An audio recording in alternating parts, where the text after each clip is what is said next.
A'udzubillahiminash-shaytanir-rajim. Bismillahir-rahmanir-rahim. Assalamu alaikum students. My name is Mohammad Usman Salim. I am from UGI Chemistry Department. और आपको पता है कि हमारी ऑनलाइन क्लासेस का आज 5th लेक्चर है। बट मैं दोबारा से स्टार्ट से बताता चलता हूँ कि हमने बुक 1 स्टार्ट की, ठीक है, और बुक 1 में हमने वेरी फर्स्ट डे पे इंट्रोडक्शन लिया केमिस्ट्री का, हमने पेपर पैटर्न को सीखा और उसके बाद फिर हमने सेकंड लेक्चर से हमने अपना बुक को स्टार्ट कर दिया और हमने एटम को पढ़ा, हिस्ट्री को पढ़ा, उसके बाद हमने एविडेंस ऑफ एटम को पढ़ा, हमने उसके बाद मॉलिक्यूल को पढ़ा, आयन को पढ़ा, ठीक है। तो हम आयन कंप्लीट कर रहे थे तो एक दो बीच में इंफॉर्मेशन स्किप हो गई, तो बेटा वहाँ से ही स्टार्ट करते हैं कि आयन क्या था, उसकी डेफिनेशन को हमने स्टडी किया कि स्पीशी विच हैव चार्ज, दो तरह के चार्ज थे, पॉजिटिव चार्ज था, नेगेटिव चार्ज था। पॉजिटिवली चार्ज आयन को हमने कैटायन का नाम दिया, नेगेटिवली चार्ज आयन को हमने एनायन का नाम दिया। हमने बेटा आयन की डेफिनेशन डिस्कस करने के बाद उनकी एग्जांपल्स को डिस्कस किया, कैटायनिक एग्जांपल को डिस्कस किया और उसके बाद एनायनिक एग्जांपल्स को डिस्कस किया। हमने इनकी फॉर्मेशन को भी डिस्कस किया कि किस तरह आप कैटायन बना सकते हैं। अगर आप किसी एटम में से एक इलेक्ट्रॉन लूज करवाएंगे तो एटम आयन में कन्वर्ट होगा और इलेक्ट्रॉन लूज करने से पॉजिटिव चार्ज आएगा तो वो कैटायन होगा। इसी तरह हमने एनायन की फॉर्मेशन को डिस्कस किया, एनर्जेटिकली भी फॉर्मेशन को डिस्कस किया कि कैटायन के बनने से एनर्जी हमेशा देनी पड़ेगी, तो एंडोथर्मिक प्रोसेस है। और एनायन के लिए हमने सीखा था कि अगर आपने यूनिनेगेटिव आयन बनाना है तो ये हमेशा एक्सोथर्मिक प्रोसेस होगा, और अगर आप नेक्स्ट जो है वो एनायन बनाते जाते हैं, मीन टू से कि आप ऐसा आयन बनाते हैं जिसपे -2 चार्ज है, -1 के लिए एक्सोथर्मिक रिएक्शन था, हीट इवॉल्व हुई, और अगर आप दूसरा इलेक्ट्रॉन जो है वो ऐड करते हैं तो इसके लिए बेटा एनर्जी देनी पड़ेगी, तो -2 के लिए एंडोथर्मिक है। अगर आप तीसरा इलेक्ट्रॉन ऐड करवाते हैं तो एटम के ऊपर चार्ज -3 होगा, तो वो भी एंडोथर्मिक प्रोसेस होगा। सिर्फ यूनिनेगेटिव आयन फॉर्मेशन जो है वो एक्सोथर्मिक प्रोसेस है। उसके बाद बेटा नेक्स्ट जो इंफॉर्मेशन थी, group of atoms having charge. अभी तक हमने डिस्कस किया था कि एक सिंगल एटम जिसपे चार्ज होगा, अगर पॉजिटिव चार्ज है तो कैटायन और अगर नेगेटिव चार्ज है तो एनायन। इस तरह भी हो सकता है कि ग्रुप ऑफ एटम हो और उन पे चार्जेस हों। ऑब्वियसली अगर पॉजिटिव चार्ज होगा तो उसे आप कैटायन का नाम देंगे, और अगर नेगेटिव चार्ज होगा तो उसे आप एनायन का नाम देंगे। अगर आप यहां पे देखें तो it is a group of atom जिसके ऊपर चार्ज है, ठीक है, तो ये कैटायन है। किसके एग्जांपल में आएगा? Group of atom having charge. दो चीजें हैं, एक मॉलिक्यूलर आयन और group of atom having charge, दोनों में थोड़ा सा डिफरेंस है। अगर आप साथ साथ रहेंगे तो इंशाल्लाह सारी चीजें क्लियर होती जाएंगी।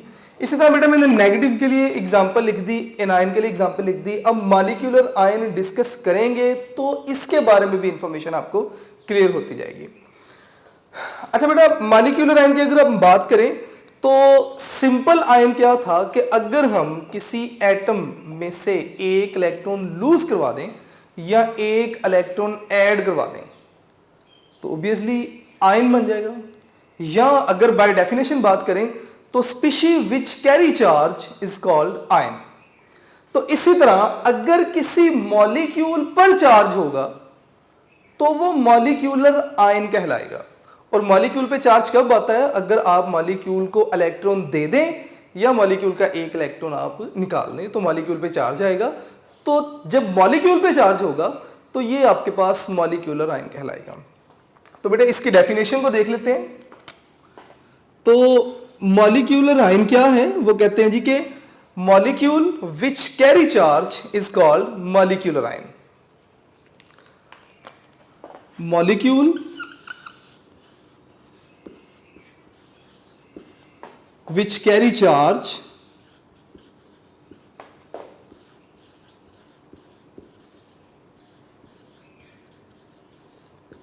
is called molecular ion। अब बेटे डिस्कशन वही है कि चार्ज दो तरह का है, तो इट मींस के मॉलिक्यूलर आयन भी दो तरह के होंगे, कैटायनिक मॉलिक्यूलर आयन और एनायनिक मॉलिक्यूलर आयन, ठीक है। तो मैं दोनों की एग्जांपल यहां पर लिखता जाऊंगा कि आपके पास कैटायनिक मॉलिक्यूलर आयन भी हैं और एनायनिक मॉलिक्यूलर आयन भी हैं। तो सबसे पहले तो कैटायनिक मॉलिक्यूलर आयन के एग्जांपल हम लिख लेते हैं। CO2 प्लस कार्बन डाइऑक्साइड है। इसी तरह आप लिख सकते हैं जी के M2 प्लस नाइट्रोजन मॉलिक्यूल, उसमें से अगर आप एक इलेक्ट्रॉन निकालेंगे तो ये कैटायनिक मॉलिक्यूलर आयन की एग्जांपल बन जाएगी। इसी तरह बेटे नेक्स्ट एग्जांपल अगर आप लिखना चाहें तो आप और भी एग्जांपल लिख सकते हैं कि O2 प्लस 1, ठीक है। तो ये सारी एग्जांपल्स हैं कैटायनिक मॉलिक्यूलर आयंस की। एनायनिक मॉलिक्यूलर आयन के एग्जांपल आपकी बुक में नहीं है, ठीक है, क्योंकि एनायनिक मॉलिक्यूलर आयन की जो फॉर्मेशन है वो इजी नहीं है। हाँ, हमारी बॉडी में during biological reaction anionic molecular ions बनते हैं और ड्यूरिंग रिएक्शन ही यूज हो जाते हैं, ठीक है। तो बुक में एग्जांपल नहीं है एनायनिक मॉलिक्यूलर आयन की, तो बेटे आप भी नहीं लिखेंगे। अब मैंने आपसे बात की थी कि मॉलिक्यूलर आयन को जब आप डिस्कस करेंगे तो group of atom having charge और मॉलिक्यूलर आयन में डिफरेंस आपको क्लियर होता जाएगा।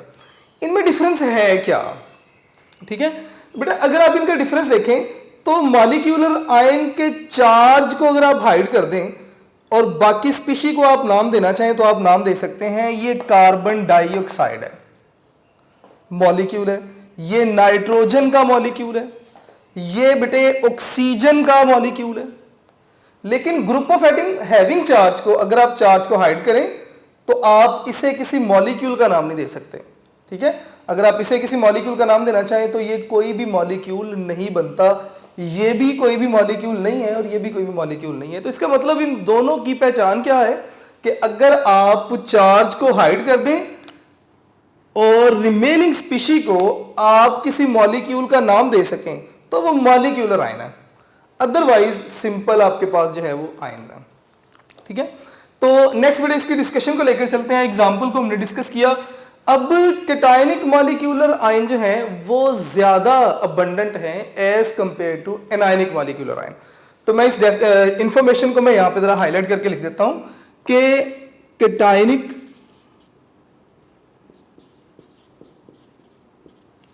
मॉलिक्यूलर आयन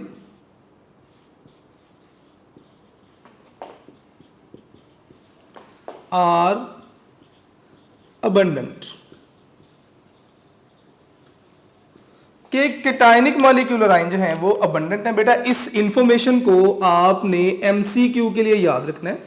एमसीक्यू में ये पूछी भी गई है एक दफा, तो मे भी आपसे पूछी जाए, तो बेटा इसे आप एमसीक्यू के लिए जो है वो याद रखेंगे, इंपॉर्टेंट इंफॉर्मेशन है। इसी तरह नेक्स्ट वो आपकी बुक में कहते हैं कि कैटायनिक मॉलिक्यूलर आयन की फॉर्मेशन किस तरह है।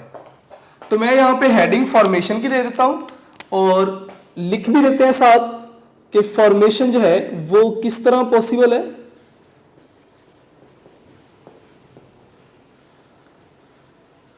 जी, तो बेटे फॉर्मेशन की बात हो रही थी कैटायनिक मॉलिक्यूलर आयन की। वो कहते हैं जी कि अगर आपके पास मॉलिक्यूल है, आप मॉलिक्यूल से में से क्या पास करवाते हैं, मॉलिक्यूल में से X rays, beta rays, alpha rays वगैरह पास करवाएंगे, तो ये रेज क्या करेंगी, मॉलिक्यूल के आउटर मोस्ट इलेक्ट्रॉन को निकलवाएंगी।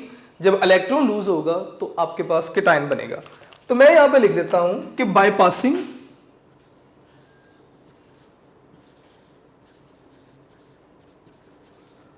कौन कौन सी रेज है बेटे, एक्स रेज, इसके अलावा अल्फा रेज मैं यहां पे लिख रहा हूं, इसी तरह beta raise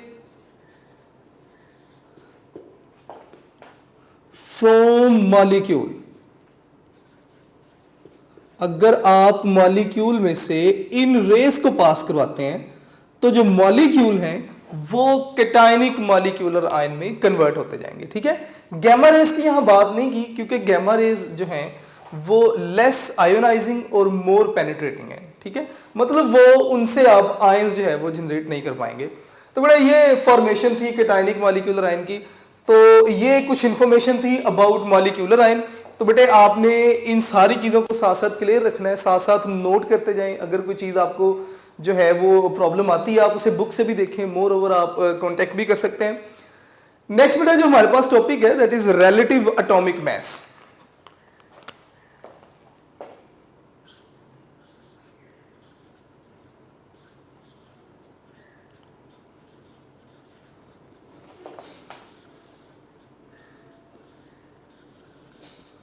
relative atomic mass।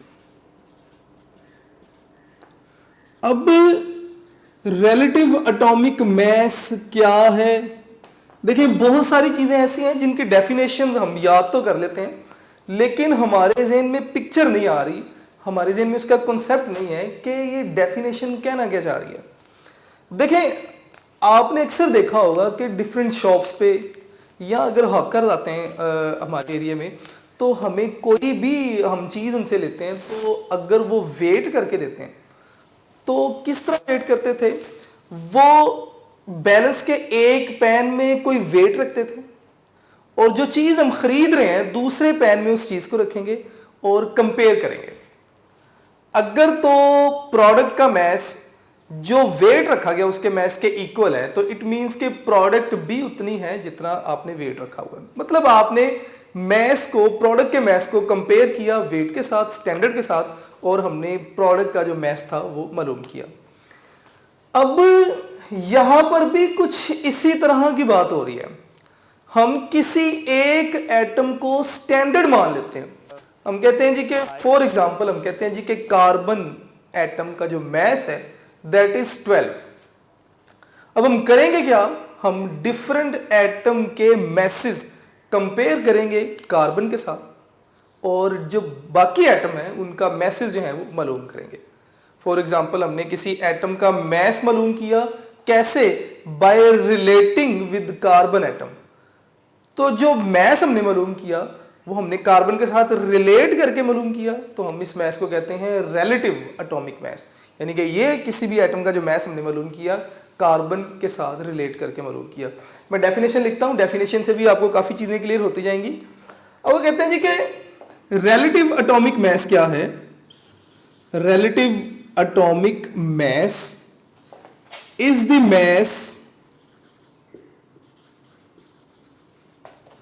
of an atom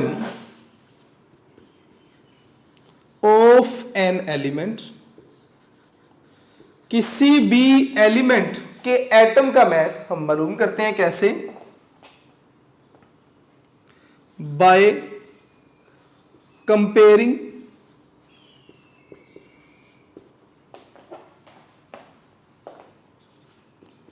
with mass of carbon. आपने एटम के मैस को कार्बन के मैस के साथ कंपेयर किया। कौन सा आइसोटोप? Taken as 12। हमने पढ़ा हुआ है कि कार्बन के 3 आइसोटोप हैं, 12, 13, 14 बाय मैस। तो कार्बन का वो आइसोटोप जिसका मैस क्या है? 12 है। आप जिस एटम का मैस मालूम करना है आपने, आप उस एटम के मैस को कंपेयर करते हैं किसके साथ? कार्बन के उस आइसोटोप के साथ जिसका मैस 12 है और आप मैस मालूम करते हैं।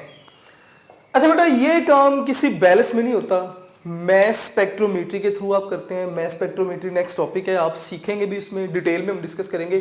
थोड़ा सा इसका जो है वो कॉन्सेप्ट बना लें कि शुरू में, अच्छा क्वेश्चन राइज होता है कि आप कार्बन 12 ही क्यों यूज कर रहे हैं? शुरू में ऑक्सीजन को इस्तेमाल किया गया, लेकिन जब ऑक्सीजन का मैस देखा गया तो ऑक्सीजन का मैस 15.999 था। हम ऑक्सीजन के मैस के साथ बाकी एटम्स के मैस को कंपेयर करते थे और एटम्स के मैसेज मालूम करते थे। ऑक्सीजन का मैस देखा गया तो 15.99। फिर हाइड्रोजन को स्टैंडर्ड बना लिया गया। हाइड्रोजन का अगर आप मैस देखें तो 1.008 है, लेकिन बाद में कार्बन को स्टैंडर्ड मान लिया गया। कार्बन का अगर आप मैस देखें तो 12.000 और 0। इन तीनों एटम्स के मैसेज में अगर आप देखें तो कार्बन जो है इसका मैस ज्यादा एक्यूरेट है। पॉइंट के बाद 4 डिजिट तक 0 हैं। इसका मतलब 12 में एक्यूरेसी ज्यादा है। यहां पे अगर आप देखें तो 1.00 2 डिजिट के बाद एक नॉन जीरो डिजिट आ गया। इसका मतलब इसमें एक्यूरेसी कम है, इसमें एक्यूरेसी और भी कम है। इसीलिए हमारी कोशिश ये थी कि कोई ऐसा डिजिट लिया जाए जिसमें एक्यूरेसी ज़्यादा है। तो जब कार्बन का मैथ देखा गया तो 12.004 डिजिट तक जीरो है, तो इसका मतलब इसमें एक्यूरेसी ज़्यादा थी, तो हमने कार्बन को स्टैंडर्ड मान लिया और कार्बन के मैथ के साथ बाकी एटम्स के मैसेज को कंपेयर किया और मैसेज मालूम किया। अब बेटे नेक्स्ट इसमें डिस्कशन लेकर चलते हैं। मैसेज हम मालूम करते हैं जिस यूनिट में, उस यूनिट को आप कहते हैं AMU। मैं यहां पे यूनिट लिख दूंगा, आप AMU में मैसेज मालूम करते हैं। और AMU क्या है? It is called atomic mass unit. ठीक है। और प्रीवियस डिस्कशन में एविडेंस ऑफ एटम में हम पढ़ के आए हैं कि 1 AMU इज इक्वल टू, जी बताएंगे, 1.661 इंटू 10⁻⁻27 किलोग्राम। तो बेटा ये 1 AMU की वैल्यू है, ये आपको अच्छे तरीके से याद होनी चाहिए। ये 3 से 4 बार बोर्ड में MCQ में पूछा गया। ठीक है। रिलेटिव एटॉमिक मास की एग्जांपल जगह नहीं है यहाँ पे बेटे, बुक से भी आपने देखना है। रिलेटिव एटॉमिक मास की एग्जांपल अगर आप देखें तो हाइड्रोजन के लिए 1.008 है। ठीक है। ऑक्सीजन के लिए मैंने यहाँ पे लिखा 15.99। ठीक है। इसी तरह बाकी एटम्स के भी वैल्यूज़ लिखी हुई हैं। तो बेटा आपने हाइड्रोजन के लिए, ऑक्सीजन के लिए, क्लोरीन के लिए इन वैल्यूज़ को आपने याद करना है। ये अगर आपसे MCQ में पूछी जाएंगी तो इन्हीं में से कोई एक वैल्यू जो है वो पूछी जाएगी। तो अभी तक हमने जो डिस्कस किया, आयन को डिस्कस किया, उसके बाद हमने मॉलिक्यूलर आयन को डिस्कस किया। हमने देखा कि मॉलिक्यूलर आयन की फॉर्मेशन किस तरह है, एग्जांपल देखी। कैटायनिक मॉलिक्यूलर आयन जो है वो अबंडेंट है। क्यों अबंडेंट है? क्योंकि उनकी फॉर्मेशन ईजी है, उनको बनाना आसान है। आप रेस पास करवाएं, रेस क्या करेंगी, आउटर मोस्ट इलेक्ट्रॉन को निकलवा देंगी और कैटायनिक मॉलिक्यूलर आयन बनेगा। उसके बाद बेटे हमने डिस्कस किया रिलेटिव एटॉमिक मास को, कि रिलेटिव एटॉमिक मास क्या है। हमने डेफिनेशन लिखी और इसको थॉरोली डिस्कस किया कि डेफिनेशन कहना क्या चाह रही है। अब नेक्स्ट टॉपिक हमारे पास आइसोटोप्स है। इंपॉर्टेंट टॉपिक है, इसमें काफी ज्यादा इंफॉर्मेशन है, लेकिन बेटे मैंने कोशिश की है कि आपको आसान तरीके दे दिए जाएं कि आप इस इंफॉर्मेशन को याद कैसे रखेंगे। ठीक है। तो साथ साथ रहिएगा, आपको इंशाल्लाह सारी चीज़ें क्लियर होती रहेंगी। आपको शॉर्ट कीज भी मिलेंगी इंफॉर्मेशन को याद रखने के लिए।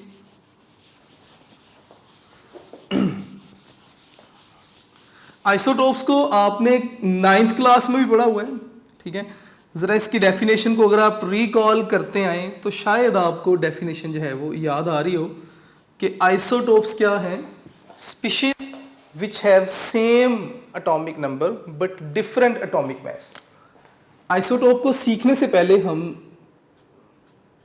एक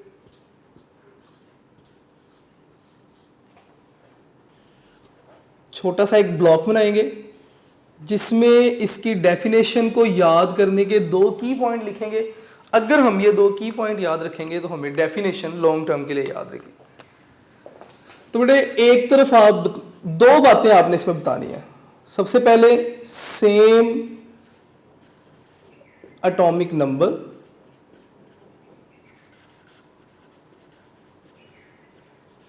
और सेकेंडली आपने याद रखना है डिफरेंट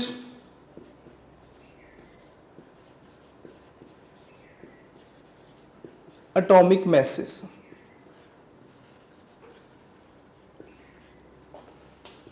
अगर आप इन 2 इंफॉर्मेशंस को याद रखेंगे तो आइसोटोप्स की डेफिनेशन नहीं भूलेगी आपको। तो इन्हीं इंफॉर्मेशन से आप आइसोटोप्स की डेफिनेशन लिख सकते हैं बड़ा इजीली। आप बताएं कि atoms of an element having same atomic number but different atomic masses are called isotopes. Atoms of an element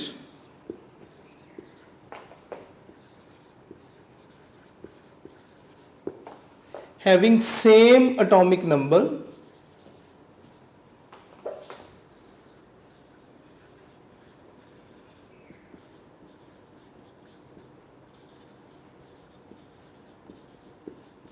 but different atomic masses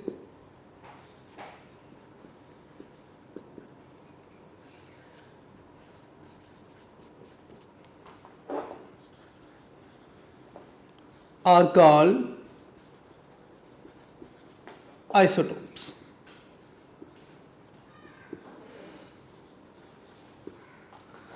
अब यहां पे उन्होंने वर्ड यूज किया एटम्स ऑफ एन एलिमेंट। अब अक्सर बच्चे परेशान होते हैं कि एटम्स ऑफ एन एलिमेंट क्यों कहा, डायरेक्ट ये भी तो कहा जा सकता था कि atoms having same atomic number and different atomic message. देखिए बेटे, आपको एलिमेंट की डेफिनेशन या एलिमेंट के बारे में बड़े अच्छी तरीके से पता होना चाहिए। एलिमेंट क्या है? वो कहते हैं जी ऐसी स्पीशी जिसमें मौजूद सारे एटम्स एक जैसे हों, जिनके एटॉमिक नंबर सेम हो, तो ऐसी स्पीशी को आप एलिमेंट कहेंगे। फॉर एग्जांपल, अगर मेरे पास ये कोई मैटर है, इस मैटर में मौजूद तमाम एटम्स सेम हैं, उनके एटॉमिक नंबर सेम है, तो मैं इस मैटर को एलिमेंट कह सकता हूं। ठीक है, इसका मतलब यह हुआ कि इस मैटर यानी कि इस एलिमेंट में मौजूद जितने भी एटम हैं, एटलीस्ट उनके एटॉमिक नंबर क्या हैं? सेम है। हाँ, एटॉमिक मैसेज जरूर डिफरेंट हो सकते हैं। ठीक है, तो यही फिनोमिना अगर अकर हो कि एटॉमिक नंबर सेम तो एटॉमिक मैसेज डिफरेंट हो, तो इस फिनोमिना को या ऐसी स्पीशीज को आप आइसोटोप्स कहते हैं और इस फिनोमिना को हम आइसोटोपी कहते हैं। तो उन्होंने कहा जी कि एटम्स ऑफ एन एलिमेंट यानी कि एक ही एलिमेंट के ऐसे एटम्स जिनके एटॉमिक नंबर क्या है? सेम है, लेकिन एटॉमिक मैसेज क्या है? डिफरेंट है। तो ऐसे एटम्स को आप एक दूसरे के आइसोटोप्स कहेंगे, और ये जो फिनोमिना है, इस फिनोमिना को आप कहेंगे आइसोटोपी।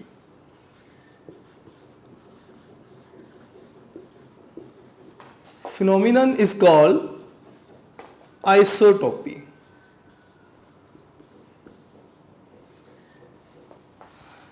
तो बेटे, कौन सा वो साइंटिस्ट था जिसने आइसोटोपी को डिस्कवर किया? सोडी वो साइंटिस्ट था जिन्होंने आइसोटोपी को डिस्कवर किया। तो मैं यहां पे सारा कुछ लिखने की बजाय मैं यहां पे लिख दूंगा डिस्कवर्ड बाय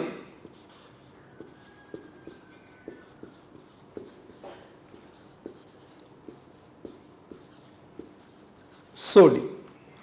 तो ये इंपॉर्टेंट इंफॉर्मेशन है, ये आपने बेटे एमसीक्यू के लिए याद रखना है। नेक्स्ट आप एग्जांपल्स देखेंगे जी आइसोटोप्स की।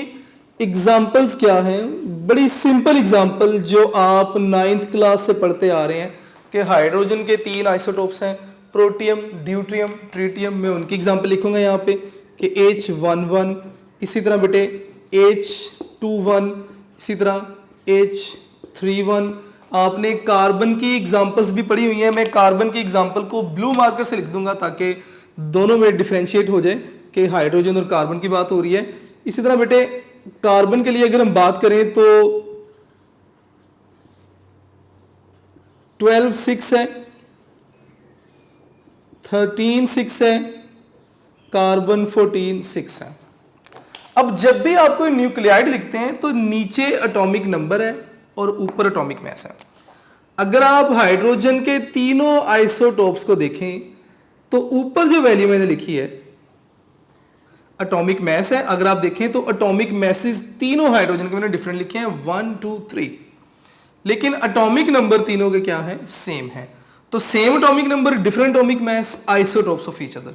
ये तीनों एक दूसरे के क्या हैं? आइसोटोप्स हैं। इसी तरह कार्बन की अगर हम बात करें तो अगर आप देखें तो ये एटॉमिक नंबर तीनों के सेम है 6, एटॉमिक मैसेज अगर आप देखें 12 13 14, एटॉमिक मैसेज क्या है? डिफरेंट है। तो बेटा एक कार्बन के ये तीनों कार्बन जो हैं वो आइसोटोप्स हैं ऑफ ईच अदर, और ये आइसोटोप्स अक्कर होने का जो फिनोमिना है इसे आप आइसोटोपी कहते हैं। अब आइसोटोप्स अक्कर क्यों होते हैं? Due to different number of neutron. ये सारी डिस्कशन आप प्रीवियस क्लासेस में पढ़ के आ चुके हैं, तो मैं बेटा उस डिस्कशन की तरफ नहीं जाऊंगा, लेकिन हाँ थोड़ा सा बस ये आप लोग याद रखिएगा कि isotopes occur due to the different number of neutron present in the nucleus of atom. For example,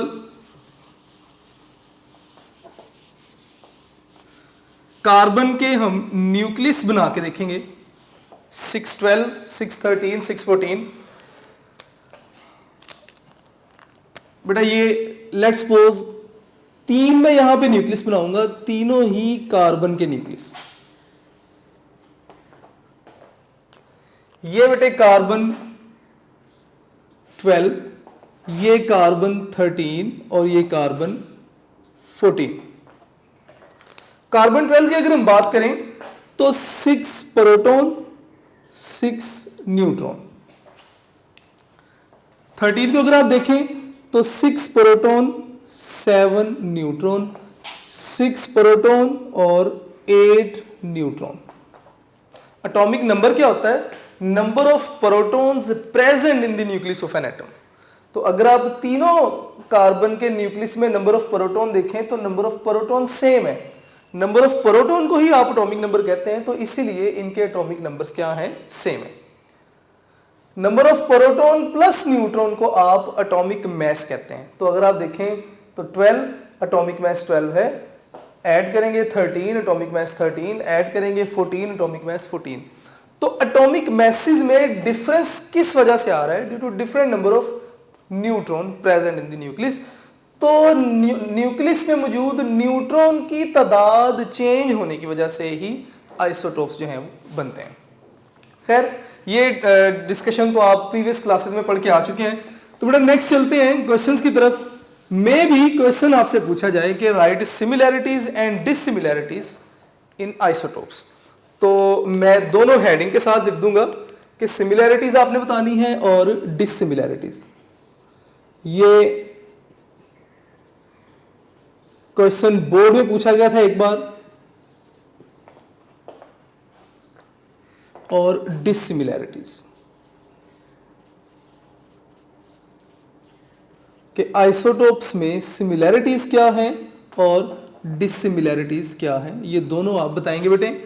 तो बड़ा आसान है, अगर आप साथ साथ रहेंगे चीजें क्लियर होती जाएंगी आपको। सिमिलैरिटीज क्या है? बाय डेफिनेशन अगर हम बात करें तो सबसे पहले उन्होंने आपसे कहा कि number of proton present in the nucleus. तो मैं यहां पे लिख दूंगा by definition atomic number same है इनके।